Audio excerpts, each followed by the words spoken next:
Ang ating makakapanayan po ngayon ay si Attorney Aaron James Kilang. At pag-uusapan po natin itong ilan sa mga katanungan po ng ating mga kababayan. At syempre mga katropa, batiin na po natin ng isang magandang gabi po, Attorney Aaron.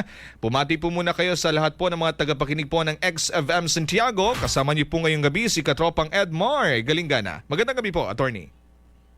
Magandang gabi rin po, Katropang Edmar. Loud and clear po ba ako? Yes, Attorney. Yes po. Bago po ang lahat, binabati ko po pala ang lahat ng ating listeners sa ating usaping legal sa headshot ng XFM Santiago City.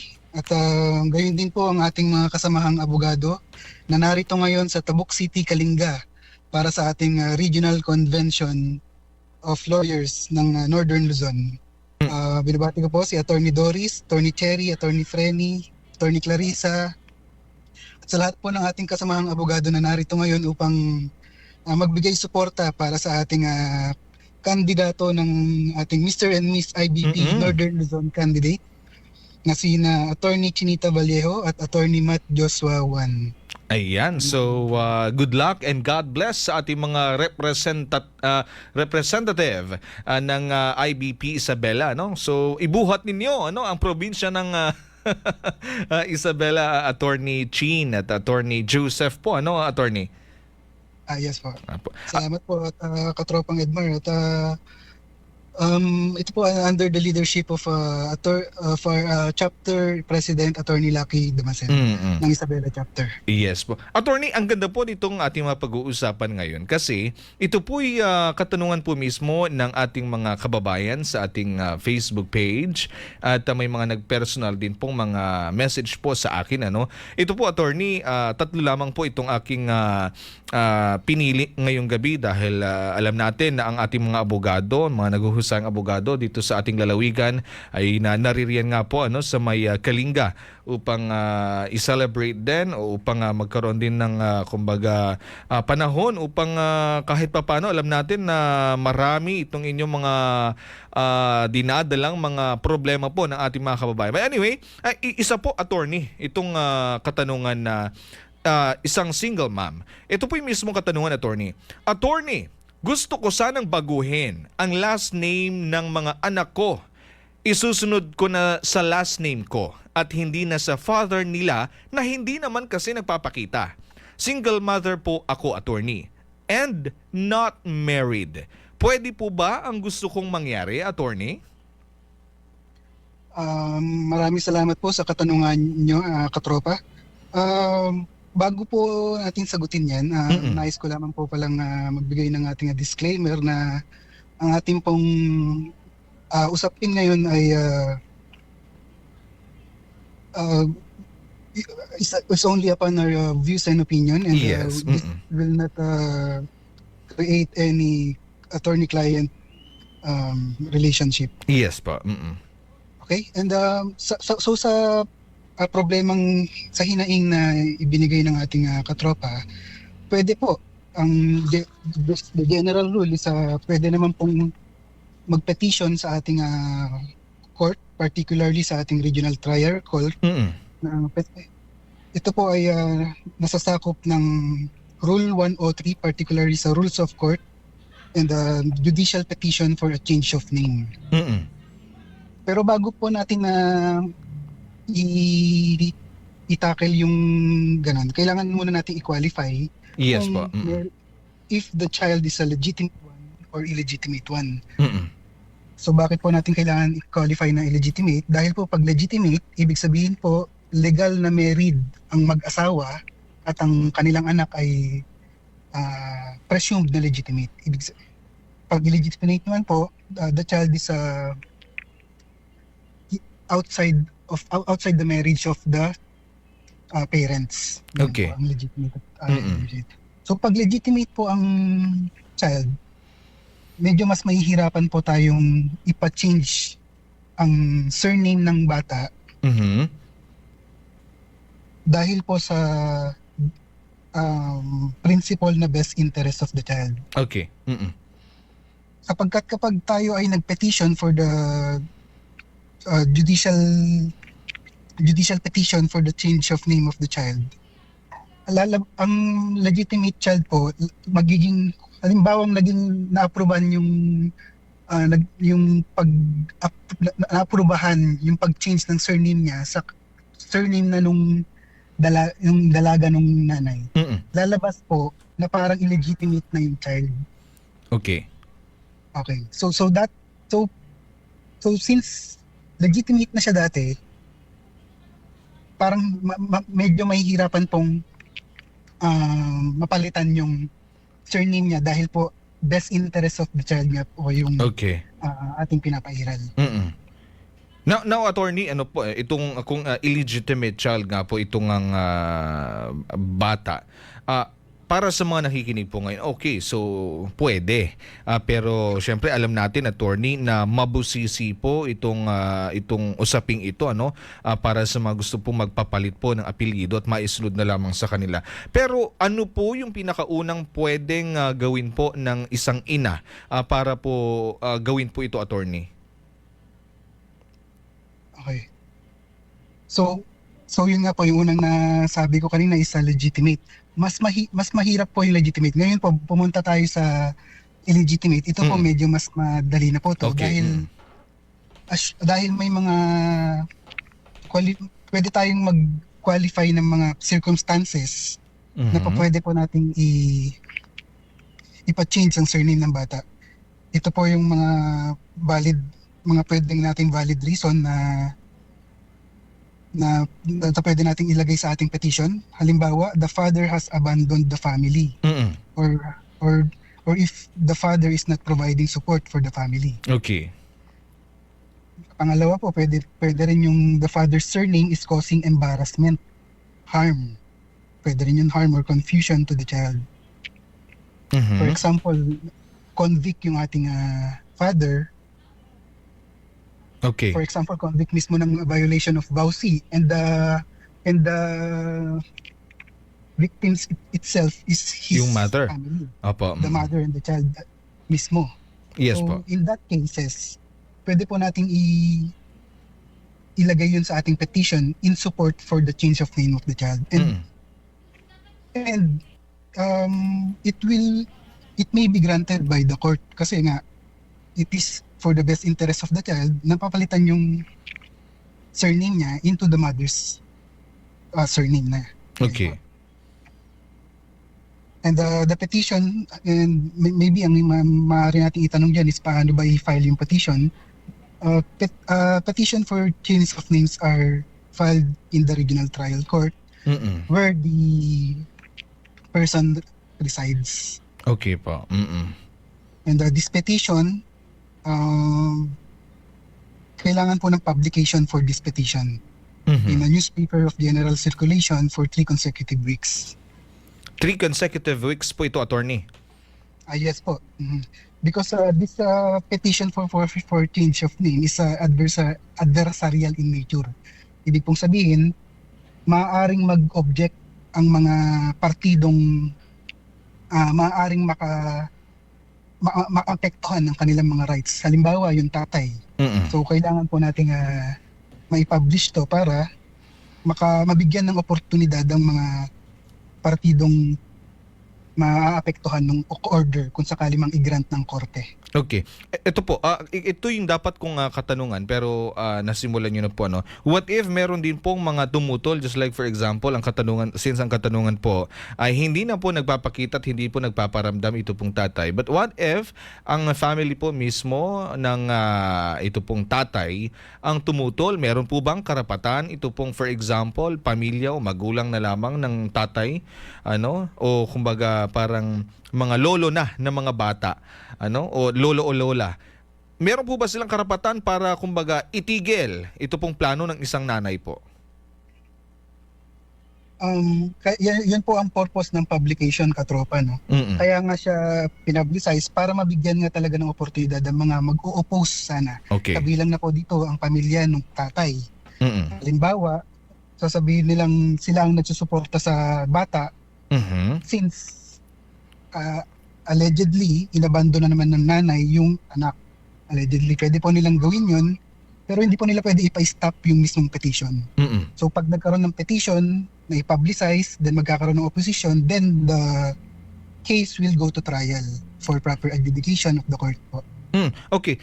Kung halimbawa ito po ating katanungan, attorney, sige, at malinaw na po, ano, ang ganda dahil kahit papano sa mga magulang po o sa nanay, halimbawa na gustong isunod sa kanila. So they have already the idea kung paano po itong gagawin. So merong petitions at alam na nila kung paano po ito gagawin. Pero ito po, attorney, gaano po katagal sa tingin po ninyo itatagal po itong proseso pag meron pong nanay na gusto pong gawin po ito, attorney? Depende po ito sa circumstances ng every case. Hindi po tayo makapagbigay ng exact time frame for this one. Pero usually po, pag no opposition po, then the court will then decide ex parte. Ibig sabihin po, based lang dun sa ebidensyang naipresent ng petitioner kung wala mang opposition. Kung magkakaroon po ng opposition, mas tatagal po itong kaso. Okay. So anyway, mga katropa, so yung tanong po ninyo na pwede po bang gawin itong gusto ninyo, ano, katropa? So pwede po ito, mga katropa. So yun nga lang, syempre, handa ka sa mga dapat gawin. Pero alam natin na, attorney, na sa pagsangguni po sa mga abogado at sa korte po ay kinakailangan po ng alam po natin na kinakailangan pong ganun po ba, magkano sa tingin po ninyo ang aabutin po, dahil alam natin ng mga single mother ay sila lamang po ang kumbaga bumubuhay sa kanilang mga anak. So sa tingin po ninyo hindi naman po ganun kabigat po itong ganitong klase ng mga proseso po, attorney? Kung sa pribadong abogado po ito lalapit, medyo magkakaroon po ito ng presyo po na angkop naman po sa serbisyo ng abogado. Okay. Pero having said that, pwede naman po siyang lumapit sa ating mga halimbawa PAW. Pangalawa, pwede rin po sa IBP legal aid. And the mother just have to present a solo parents ID for her to be benefited of the Solo Parents Act,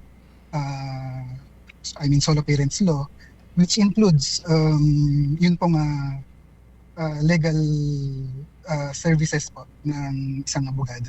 Okay. So anyway, mga katropa, ano, sa mga gusto pong gawin po 'yan, so pwede po. Pero hangga't maaari po, ano, kung kaya niyo na pang kayo niya namang ayusin 'yan with your partner, ano, o yung dati niyong partner, bakit hindi niyo pag-usapan? Ngayon, attorney, itong ating kalawang katanungan. Attorney, pwede ba akong makulong sa utang kong higit sa 300,000 sa credit card? Nakatanggap na kasi ako ng final demand letter mula sa isang law firm kung saan nakalagay na pwede raw akong makulong. Pwede po ba akong makulong, attorney? Ang general rule po dyan ay hindi po. Kasi po, nasa ating pong konstitusyon, sa ating 1987 Philippine Constitution, particularly Article 3, Section 20, if I'm not mistaken, it is stated there that no person shall be imprisoned for debt, or in Tagalog, walang sinumang tao ang maikukulong sa di pagbabayad ng utang. Having said that po, hindi po siya absolute. That's just the general rule. Pwede pa rin po tayong makulong sa di pagbabayad ng utang kung ito po ay may kalakip na tatlo: fraud, deceit, or bad faith. So yung tatlong yun po. So kailan po ba nagkakaroon ng fraud, deceit, or bad faith sa pagkakautang? Halimbawa na po dyan ay yung pag-issue ng bounce ng cheque, post-dated check. Before the passage of BP 22 or the Batas Pambansa Bilang 22 or the Anti-Bouncing Check Law, hindi pa siya criminal offense. Civil offense pa lang itong di pagbabayad ng utang. Ibig pong sabihin ng criminal offense pala ay yung fine is pwedeng pagkakakulong or payment of fine. Pag civil naman po, pag civil case, payment of damages lang po yan. Monetary lang po yan. Ibig sabihin, pera po ang usapan sa civil cases. Mm. Yun po ang comparison ng civil sa criminal cases. Sa criminal, may pagkakakulong. Okay. So, upon the passage of BP 22, specifically, pinarurusahan na po nila yung pag-issue ng cheque na eventually nag-bounce po upon presentment to the bank. Mm. So yun po, since there is already a law which punishes the issuing of a check that eventually bounce, then yung pagkakautang na po dun sa, it's supposed to be just a loan, yung pagkakautang na po dun is may kalakip na pong pagkakakulong.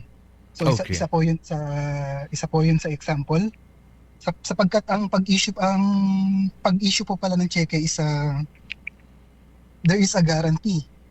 Ginagarantiya mong upon presentment to the bank, this check will be good. Ibig Mhm. sabihin kung magkano yung amount na nandun, yun ang mismong amount na pwede mong makuha upon presentment. Mm. So hindi pinaparusahan ng batas na yun yung pagkakautang mo. Ang pinaparusahan nun is yung paggarantya mo mismo na yun ay good when knowing the fact that upon presentment, wala naman talagang pera yun due to various reasons such as DAIF or insufficient funds or closed accounts. Okay, Okay. that's one example. Mm-mm. Another example po ng pagkakautang na may kalakip na fraud, bad faith, at saka deceit ay yung halimbawa sa pagkakautang mo, may kontrata kayo na nakalagay dun sa kontrata na gagamitin mo yung funds na uutangin mo sa isang negosyo. Mm. And then na-approve na pautangan ka, and then eventually nung napautangan ka na, hindi mo naman siya ginamit dun sa negosyong yun sana. Okay. Then yung pagkakautang mong yun ay may kalakip na bad faith and deceit. Mhm. Because the funds which supposedly were the loan was approved for was not used for that purpose. Mhm. Ayun. So yun po, isa po yun sa magiging transaction na may kalakip na bad faith at fraud at deceit. Pero may mga ito po, may mga nagme-message po din sa atin na attorney. Ito po, what if ang kaniyang pagkakautang lamang attorney ay hindi bababa sa 15,000 or 10,000 pesos? Kabilang po ba ito doon sa binabanggit po ninyo, attorney? Meron po tayong tinatawag na sa amount po is may tinatawag na small claims. Opo, kabilang to sa lahat ng amount na mauutang mo. Pero mayroon tayong tinatawag na small claims court. Mm. Wherein pag ang pagkakautang mo po ay hindi bababa sa 1 milyon lamang, Mm. ibig sabihin below 1 million ang utang mo, pwede pong ma-file lang ito sa small claims court. Civil lang po ito, civil. Pag Okay po.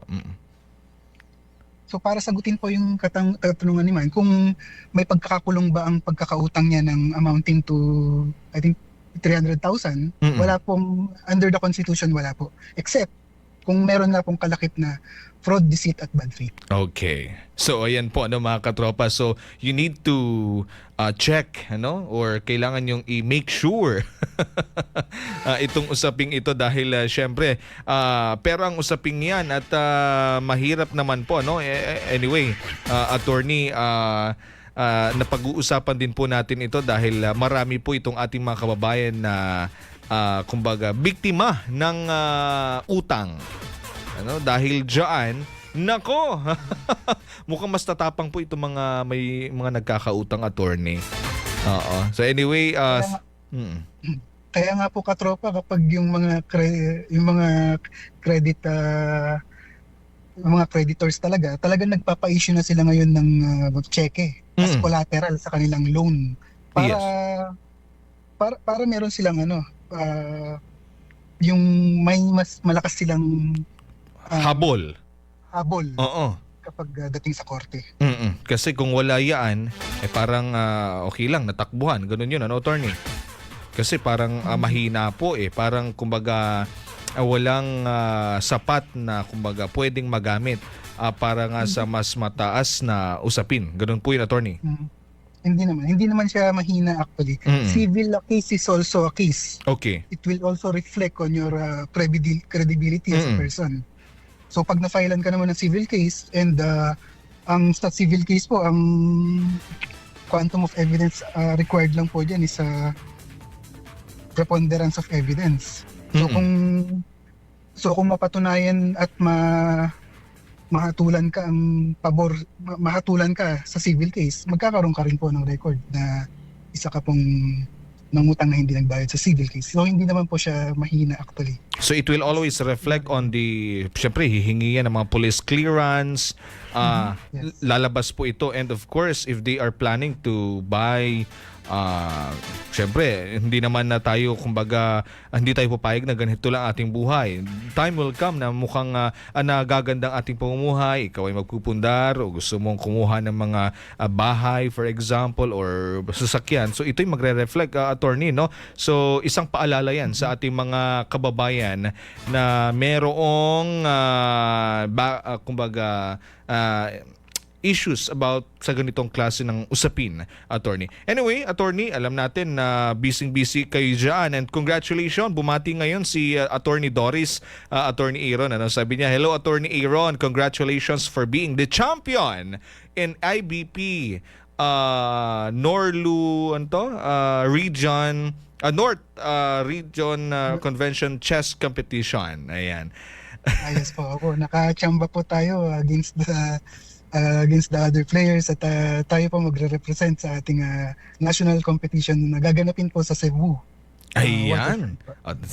Tignan nyo naman mga katropa. So, Isabela ang nag-champion yan sa pamamagitan po ni Attorney Aaron James Kilang. Anyway, Attorney, congratulations po. No? At ang huling katanungan po, Attorney, ay meron pong nagsumbong sa atin ngayon at gusto niyang, kumbaga parang gusto niyang magreklamo. Pero ang kanyang katanungan, Attorney, ginamit po ang pangalan ko para paniwalaan po ng ibang tao. Pwede ko ba itong ireklamo? So hindi po ito klaro, attorney, kung ano nga po yung naging issue, pero ang ano po dito ay ginamit daw po ang kanyang pangalan sa ibang tao para lang paniwalaan po itong gumamit ng kanyang pangalan. So pwede po ba siya magreklamo at anong kanyang pwedeng gawing aksyon dito, attorney? Yes po. Pwede po siya magreklamo dyan dahil naagrabyado po siya dyan. Various laws may be violated by this certain act po. Isa na po dito ang Republic Act number 10175 or the Cybercrime Prevention Act of 2012. This law particularly address cyber-related crimes po, which includes identity theft. So yung nangyari nga po sa kanya is possible identity theft kasi nagpanggap yung isang tao na siya, tapos siguro gumawa ng isang kalokohan, fraud, deceit or whatever. Yun po, Cybercrime Prevention Act, isa po yun. This law punishes unlawful and fraudulent acquisition of one's identity. And this has an imprisonment that ranges from 6 to 12 years po. And a fine that could reach up to 500,000. Okay. All right, and another violation may be a violation of the Data Privacy Act of 2012. This law po kasi provides protection for personal information. So since the name was used, the name and the identity of another person was used by another person without its consent, then the elements of this crime may be present in this case po. And ito po, malaki rin po ang punishment nito. Imprisonment po nito is it range from 1 to 6 years and it also has fine. Okay. So hindi pala biro ito, ano, attorney, dahil alam niyo, maging ako naka-experience po ako neto, pero kumbaga pinagsawalang bahala na lamang ito. Maybe this is around 3 or 4 years ago. Pero ganito pala ito, ano, dahil yung sa amin po noon, ang experience po namin, it's about business po, attorney. For example, ang kaming ahente ay ginamit ang aming pangalan para bumili ng aming produkto sa ibang tao, no? Then ibinigay niya po ito sa aming competitor. Ano? So ginamit niya ang aming pangalan, ang pangalan ko, para bilhin ang produktong ito, pero imbis na sa akin bigay ay doon sa aking competitor. So nakuha niya yung produkto ng presyong dahil po sa pangalan ko, parang ganun po, attorney. So paano naman po yung halimbawa ganun, attorney? Aside po dun sa nabanggit kong assuming na nagamit ang computer dito, pasok siya sa cybercrime. Pero aside from that, from those special penal laws that I've mentioned, pwede rin po itong pumasok sa ating revised penal code, particularly sa estafa. Dahil po nagkaroon po ng fraud dun sa transaction na yun. The identity of the person was used to deceive others into giving them money or other benefits siguro. And ayun po, pwede siya sa estafa, pwede rin po ito sa falsification of documents. Oo. So anyway, nababanggit po natin ito, attorney, kasi anyway, 3 or 4 years ago at pinagsawalang bahala na lamang dito. At masama pa dito, attorney, yung aming puhunan, yun ang ginamit, at ang nakinabang yung ang ibang yung competitor. But anyway, isang tabi na natin yung sa akin kasi tapos na yun at wala na siguro akong, hindi ko nahahabulin yun. Pero ito nga pong mga kababayan po natin ganyan. So pwede po, ano, kung kayo po ay kumbaga, kasi malinaw na panluloko rin po ito, mga katropa, lalong-lalo na kung kayo mismong ginagamit para lang mapaniwala o lokohin itong ating mga ilan sa inyong mga kababayan. So, hindi po maganda yan. At mainam at nabanggit po ito ni Attorney Aaron. At kung ikaw ay gumagawa niyan at gagawin, patuloy, kumbaga nakaugalian mong ginagawa yan, naku, ikaw ay may kalalagyan. Siguro naman naintindihan mo ito nga ibinahagi ni Attorney Aaron, ano, mga katropa. Anyway, attorney, baka may mga gusto pa po kayong idagdag patungkol po sa mga usaping ito, at baka may gusto po kayong mensahe pa po sa ating mga kababayan.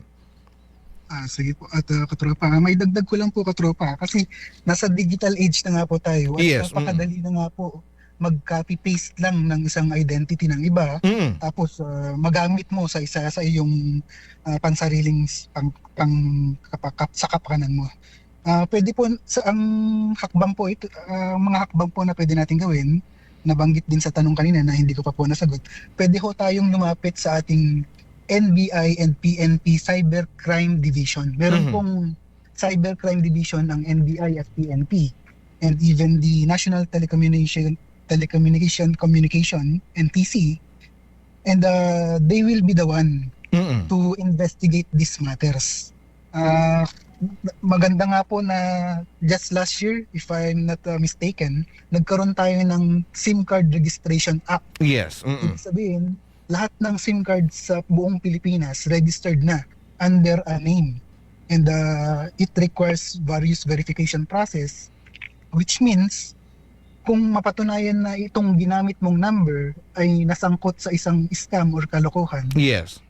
base sa investigasyon ng NBI, PNP or NTC, pwede ka ma-prosecute dahil dun sa transaction na iyong nagawa. Okay. Ayan. So sana sa mga katropa natin, ano, na ganyan ay itigil po ninyo yung mga ganyan. Anyway, alam nyo, sana mas papagtibay po pa po ng ating pamahalaan ito nga pong SIM card registration, dahil alam natin, attorney, na hanggang sa ngayon ay kumbaga hindi pa po ganoon ka epektibo dahil marami pa rin po itong gumagawa o gumagamit po nito. Pero anyway, dito po sa ating probinsya, Attorney Aaron ay nakipag-ugnay na rin ng ating himpilan sa Isabela Provincial Police Office dahil nga sa kamakailan lamang na may mga naiulat din na para bang nagpapakilala ng mga kumbaga nakikipag-ugnayan sa mga tao at nangingikil po attorney. So anyway, sa mga kababayan nating mga since nabanggit po ito ni Attorney Aaron sa mga ganyan so wag po kayong agad-agad magpapaniwala sa mga nagbibigay po ng mga mensahe sa ating cellphones or tatawag or magme-message na ikaw ay nanalo.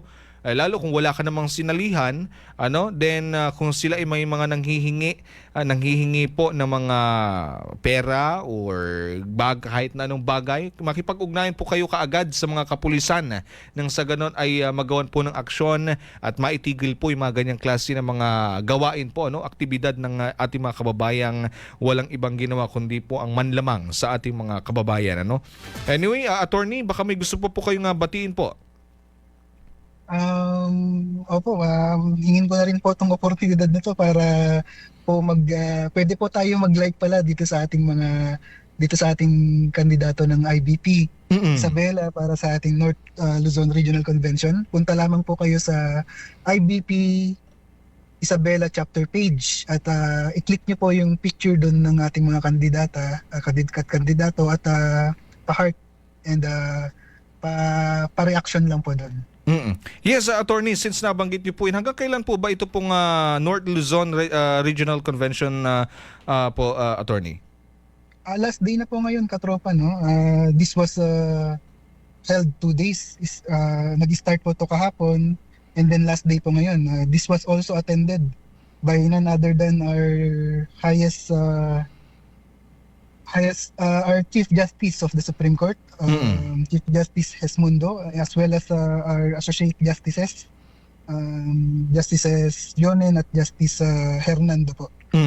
Last day po ngayon, katropa. Yes. So anyway, maganda po itong mga programa at nakaantabay din po tayo sa mga posts sa social media ng ating mga naguhusayang abogado po dito sa ating probinsya. Pero ito po, since kayo po ang nanalo sa champion ng IBP North Luzon Regional Convention Chess Competition, kailan naman po gaganapin po itong national po convention, attorney, at papaano po yan? So lahat po ng ating mga abogado ay makakatunggali niyo po sa chess din po, attorney.